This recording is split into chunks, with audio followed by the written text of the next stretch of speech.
And still to this day, when I fly home to New Jersey every Christmas, on Christmas Eve, we do the Feast of the Seven Fishes. Sometimes we only have 5 or 6, don't tell. Hopefully we'll still go up, not down. But we typically start Christmas Eve with caviar. Yes, we splurge. And oysters. And Viognier is a perfect pairing with those things.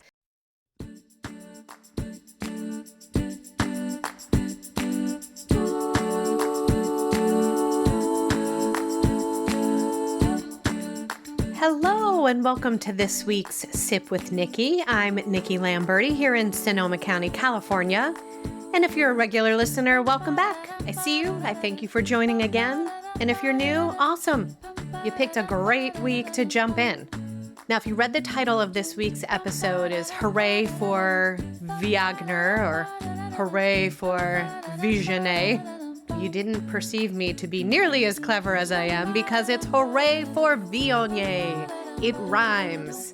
And I'm extra happy that you're here because I'm giving the lowdown on a very unique but one of my most favorite grapes and wines that I love to drink, which is Viognier.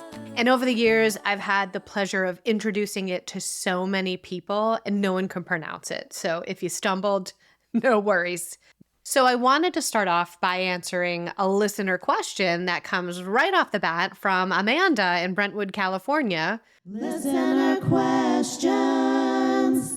Who may or may not be my younger sister. But Amanda wanted to know, is there a hack, a tip for remembering how to pronounce this grape's name? So yes, Amanda, here's your hack. Start with the letter V. You can even do this like a little cheerleader cheer. Make a V with your hands. Then crisscross your arms like you're hugging the front of yourself. Own it. And then yay, raise your hands above your head because we get so excited about it. V, own, yay. That's how we pronounce it. And more importantly, we love to drink it. So this week, I'm going to tell you what you need to know about it, why it's so delicious, some of my favorite food pairings, and then get ready. We're going to do a sip spotlight of a highly coveted, super delicious California version of Viognier that is releasing and you'll be able to get your hands on in just a couple of weeks in mid-April. So are you ready? Because here we go with Hooray for Viognier. So I have had the absolute privilege to introduce probably hundreds, if not thousands, of wine drinkers to this lesser-known grape, Viognier. Viognier! Can't see. Now you'll never be able to read it or say it without cheering. Because at Pride Mountain Vineyards, where I have worked as a wine educator since 2012, the small window of the year where we actually have it to share with people before it's gone, and we get to pour it for people in the tasting room, more times than not, I am introducing people to this grape. They've never heard of it before, can't pronounce it. I've already told you all of the things that it's been called over the years, but it is so fun to blow people's minds with this because it is really rare and there's just not a lot of it planted on the planet. And the majority of it is actually in France, in the northern Rhone region. But we have a small amount of it planted here in California.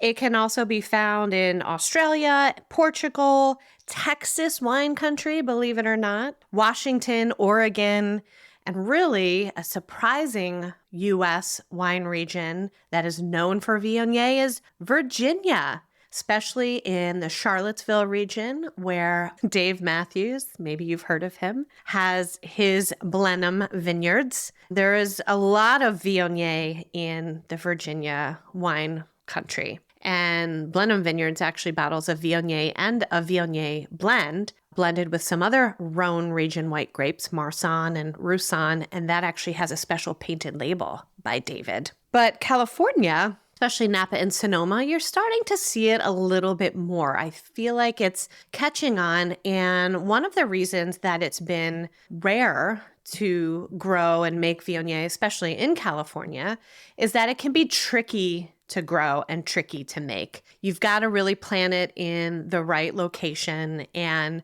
sometimes the grape is a little finicky with the growing season and how the fruit flowers and sets. So you've got to be really committed to finding the right farming for it. But man, when you find that right spot, it is gorgeous. So Viognier is known as the red wine drinker's white because those of us who love a big, rich, bold kind of mouth coating, think of Cab or Merlot. Believe it or not, Viognier, even though it's a white grape, it sits in your mouth more like a red. Now, it doesn't taste like a red, okay? But the weight and the body of it, and you've heard me talk about the milk scale, using that to equate the word body in wine. Think of the milk scale. Think of skim milk, 1%, 2% whole, half and half cream. I don't know where almond and oat and all those newfangled milks fit in there. So for my analogy, we're going standard cow. But most white wine, think of if you had a sip of Sauvignon Blanc, or I hope you are sipping some Sauvignon Blanc right now. How does that weight and that viscosity feel in your mouth? It's probably pretty skim, maybe 1%, right? Whereas think of like a Cabernet Sauvignon or a Zinfandel or rich red wine. That's probably a little notched up in the weightiness in the body. So Viognier for a white wine, I'm going to notch up to at least like a 2% or even a whole milk weight. It just has that creaminess in the mouth. And then beautiful, crisp finish from the acidity on the back end. Now, the grape Viognier is in the same family of grapes as Riesling and Gewürztraminer. We call them the aromatic white grapes because they're like perfume in the glass. You know, the first time Aunt Vivian, back from the Aunt Vivian episode in season 1, if you haven't listened to 88-year-old Brooklyn Aunt Vivian share her stories, go back to that. But the first time I ever brought this Viognier, Pride Viognier, home to New Jersey and put it in the glass and presented it to Aunt Vivian, she smelled it.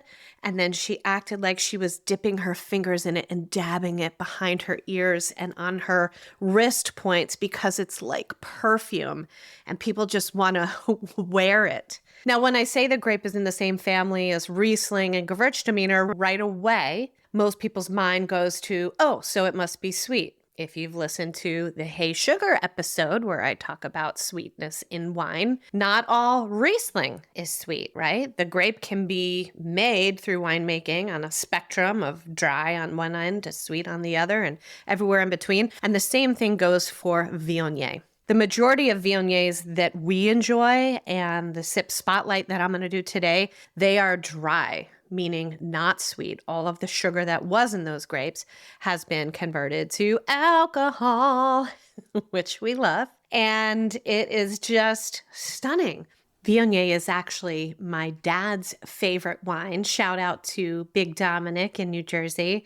And when I was talking to him this week and told him I was going to be recording about Viognier, I said, Dad, what do you want to share about it? And why do you love it so much? And he said, it just has such a nice dry taste. It's not sweet. He said a lot of white wines are sweet, especially ones that he's enjoyed in his years. And he said, it's just nice. And if you know my dad, those are some powerful words right there.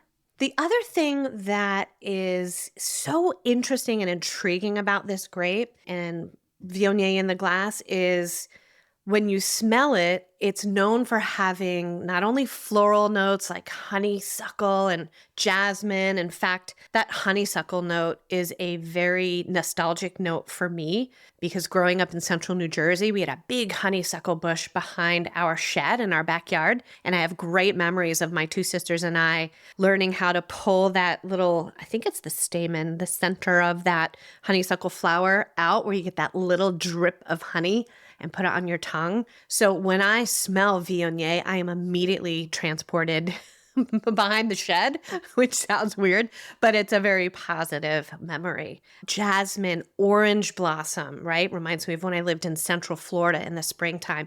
It has all of those floral notes. But then this grape is also known for having what we call stone fruit on the nose and in the mouth. A stone fruit is anything with a pit, right? So think of a peach or an apricot, sometimes pear, sometimes citrusy note too. So just on the nose, it's super intriguing. And then what I absolutely love about this wine is I will ask people, okay, smell it. And they do. And then I say, taste it. And then I say, does this wine taste like it smells? And a lot of people say no, which is exciting and intriguing because it takes you on a journey and then makes a left turn.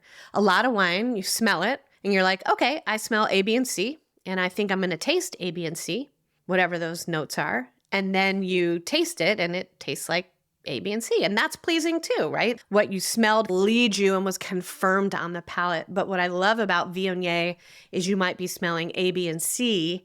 And then when you taste it, you taste C, D, and E.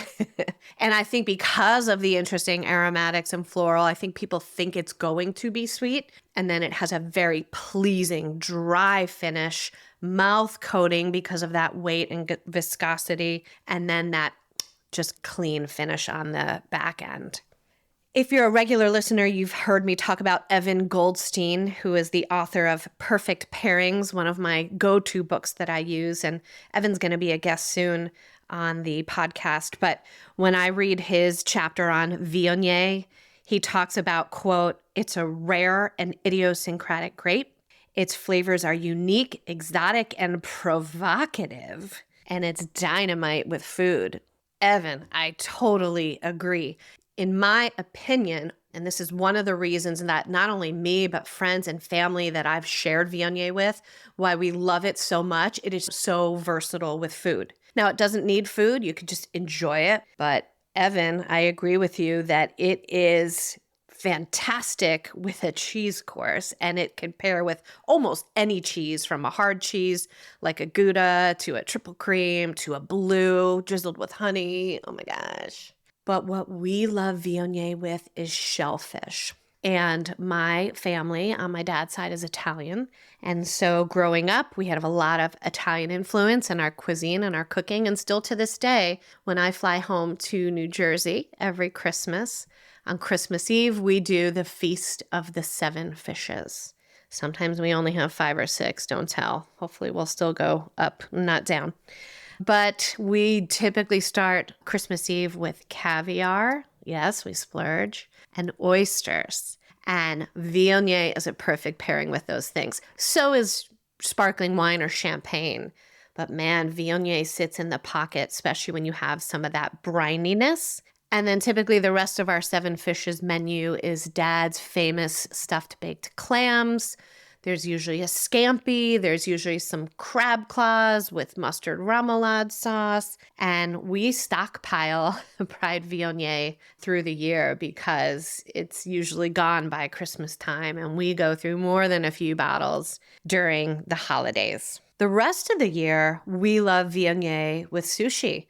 So when Michael and I go to our local sushi spot, Osake, here in Santa Rosa, he actually is in a special club, he being the owner, Gary, where he gets some Pride Viognier supply to have on the menu in half bottles, which is super rare. And one of my absolute favorite pairings on this planet is at our sushi restaurant. It is a yellowtail or hamachi carpaccio. And it's sliced super thin on the plate. Then there's a paper thin slice of serrano pepper with a dot of sriracha on the top. And then these pieces are plated in yuzu, which is like a citrusy soy based. And so you take a bite and you've got clean fish, you've got citrus, you've got saltiness from the soy, and you have a mild heat from the pepper and the sriracha on there. And then you take a sip of that Viognier. Stop. Like I can't even. It is just amazing. So love it with sushi. Now I'm talking about fish, and yeah, that's expected. And a lot of times we think, okay, but if I'm going to go into proteins like chicken or even beef, probably need to move to red wine and spicy food, like especially if you like Thai or curry and you like some heat in your curry like we do. You know, spicy food like that can be really hard to pair with wine because when you get that heat going in your mouth, if you go and have a sip, and I don't care if it's white or red, a lot of times the heat kind of shuts down and like explodes the wine, not in a good way. And the wine just seems harsh an alcoholic. But for me, in every situation where I've paired Viognier with spice, and I've done it a lot, it's almost like a cooling fire hydrant. It puts out the heat in between the bites, and it is spectacular. And now, a word from our awesome sponsor.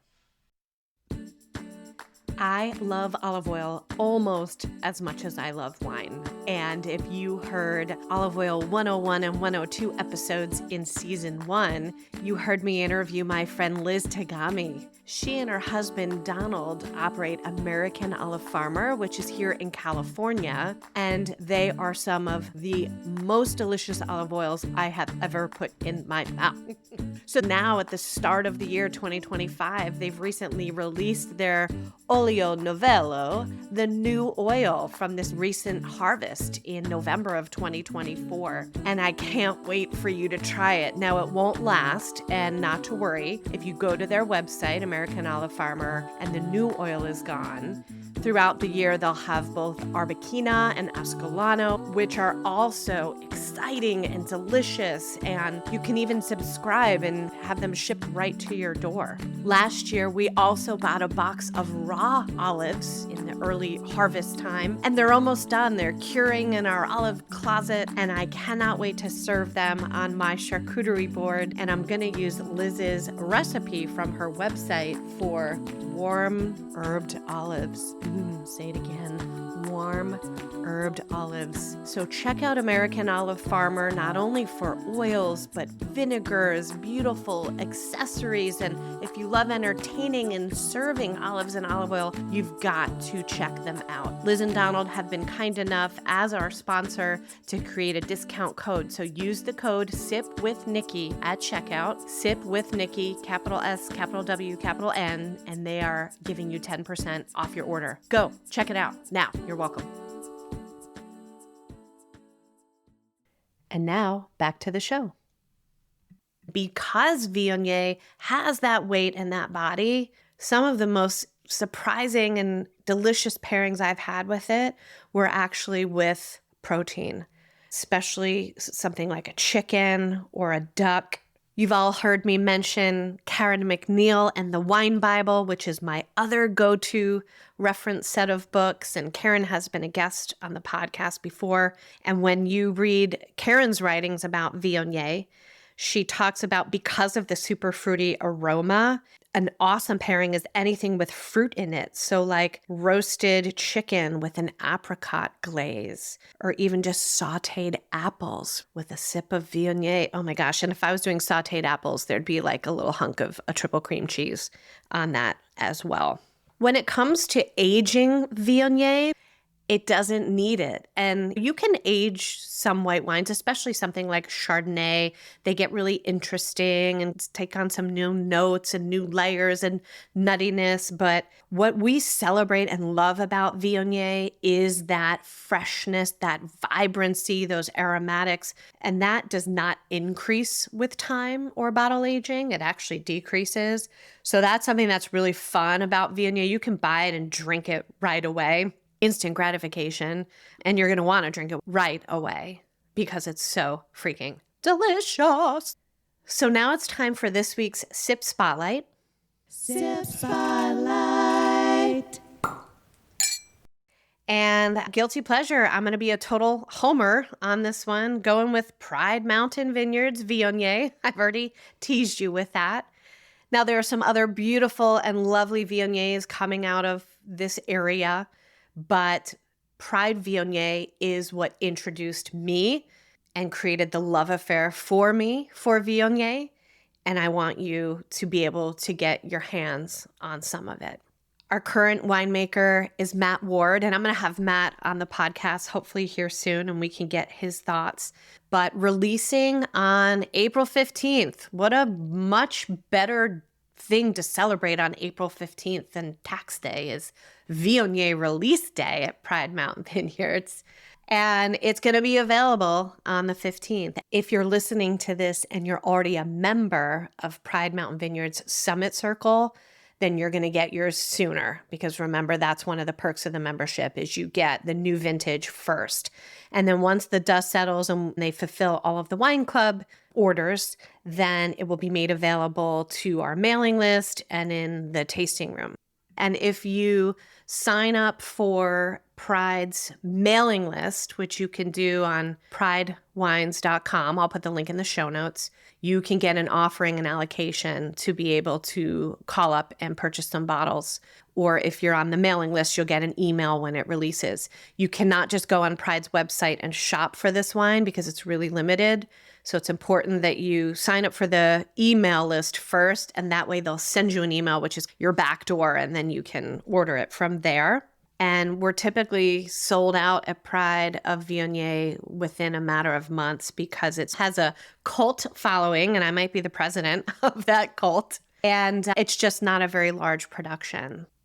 And one of the things that's always been impressive to me is that even though this wine is in really high demand and coming out of a premium area like Napa and Sonoma, it is a great price point at $49 a bottle. And Pride will always honor complimentary shipping on a case or more. A case is 12, whether it's 12 bottles of the same wine or if you want to mix and match, however you get to a case, complimentary shipping to all states that they can ship to, even Hawaii, which is pretty amazing. Pride Mountain Vineyards, which straddles the Napa-Sonoma county line, the majority of the grapes on that property and what we make is Cabernet Sauvignon and Merlot, which are also delicious. But there's just a couple little pockets of the vineyard that are planted to Viognier. So it's a small production and it goes fast. So the vintage that's coming out on April 15th will be the 2024, right? So grapes that were just picked this past fall. Viognier doesn't need a lot of time of aging. Again, goes back to the fact that we celebrate the vibrancy and the freshness. It's a white wine, so there's no tannin, so it doesn't need time to settle down as much.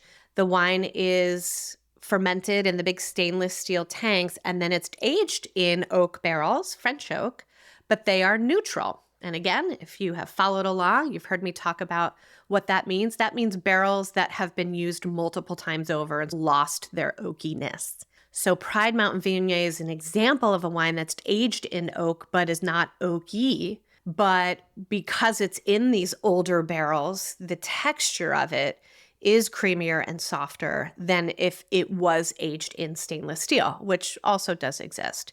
But I think this combination that our previous winemaker, Sally Johnson, go back to the second episode of SIP, you can listen to Sally, and now our recent winemaker, Matt, who joined us in 2022, what I really love about how they've got this dialed in is that fermentation in stainless for a couple weeks and then aging in the barrel, and it is perfection.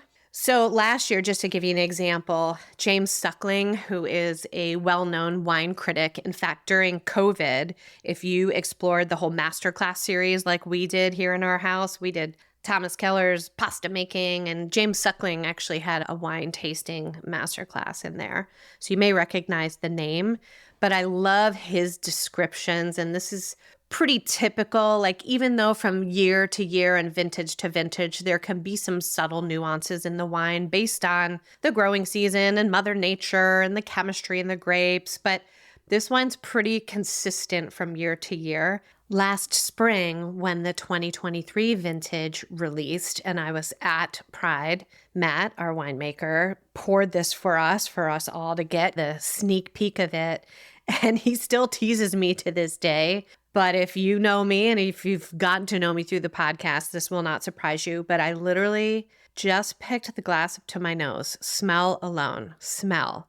And I had goosebumps and tears in my eyes, just like excited and nostalgic and just a magical moment. And then I tasted it and I literally had tears running down my cheeks. And he was like, "Oh my gosh, Nikki." And James Suckling for the 2023 talks about notes of apricot, lemon, orange blossom, beeswax, which at first you're like, oh, do I want to smell and taste beeswax? I actually love beeswax notes in wine. It's super interesting and comforting, almost like a candle in a good way, not a stinky, smelly candle, natural candle. And then he talks about how it has a creamy texture, but then bright acidity. Great balance between power and finesse. That, I think, sums up What I love about Viognier, and specifically Pride Mountain Viogniers, is that power and finesse. You don't always get that tension in wine where you get both of those things. And that's what makes this wine so delicious. So now you know how to pronounce it, why you should be drinking it, and in my opinion, one of the best ones for you to be drinking, and how to get your hands on it. Again, I'll put the link in the show notes, but very simply, if you're not a member of Pride Mountain Vineyards mailing list, do this before April 15th. Do this now or even after is fine. But sign up on pridewines.com to be on the mailing list, which just means you get notified when things are available and you can have access. And then it's up to you if you want to place an order either by calling our awesome team. Many of us will answer the phone there and take your order, or you can also order online once you are on the mailing list because you'll have a login and a password. When you taste this wine, email me, Nikki at sipwithnikki.com. Email me anytime, but I want to hear what you think, especially if this is something new for you. Send me your thoughts, send me your pairings, and I cannot wait for you to taste one of my most favorite wines on the planet.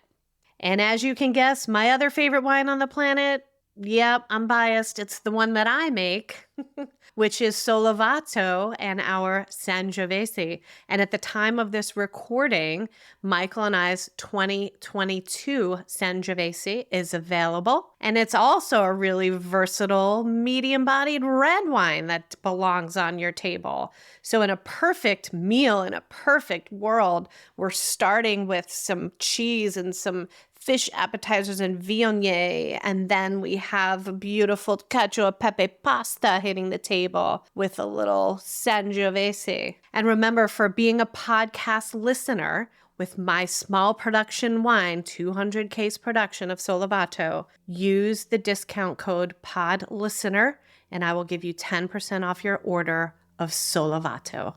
I've told you 2 beautiful wines to get. It is up to you to make it happen. These are also 2 great wines for you to open when you invite your friends over for Share and Pair Sundays. And if you're not in the loop on this exciting new campaign that just started last week, go back to last week's episode of Sip with Nikki, and I'll give you the scoop on Share and Pair Sundays. I cannot wait for you to join next week, and whatever you do between now and then, I hope that you sip well.